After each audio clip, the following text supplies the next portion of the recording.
1981. A man police hunted for 5 years is brought to Dewsbury Police Station.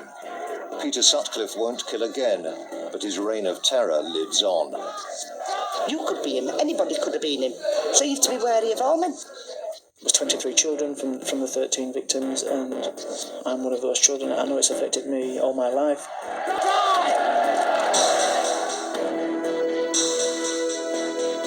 Richard McCann was the first of many young children to lose their mothers to Sutcliffe. January 1976, mother of 3, Emily Jackson, killed in Sheepscar, Leeds. No, we don't know the motive at the present time. We don't think it's sex and we don't think it's robbery at this stage. As the murders continued, the police decided that Sutcliffe had a grudge against prostitutes. Even when in June 1977, 16-year-old Jane MacDonald became the Ripper's 6th victim, struck down just a few hundred yards from Scotthall Avenue, the man in charge of the investigation, George Oldfield, stuck to the prostitute theory. One did stop and he drove off when he seen police. Did he? Oh, it's not surprising. Anyway, we're doing our best. We want him as much as you do. More so. I think he attacked Jane MacDonald. I think probably in her case he mistook her for being a lady of the streets because she was out in that area at the time she was, that Saturday night.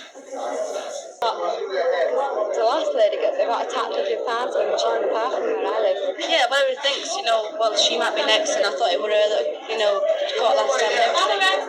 Everybody's really frightened about it. Someone somewhere must know who we're looking for.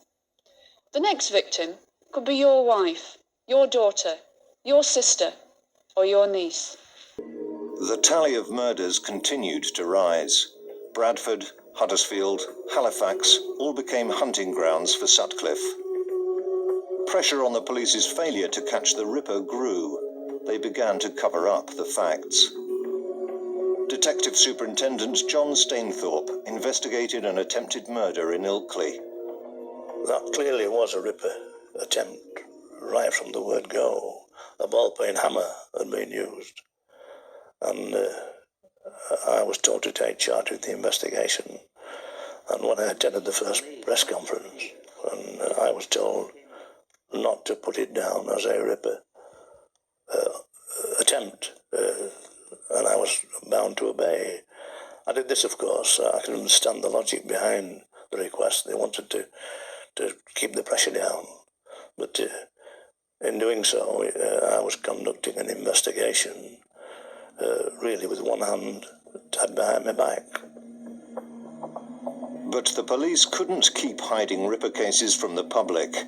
April 79, the total reaches double figures. Then George Oldfield thought he'd got a lucky break. The infamous hoax jack tape fell on his desk. Oldfield was convinced he was listening to the Ripper. I'm Jack. I see you are still having no luck catching me.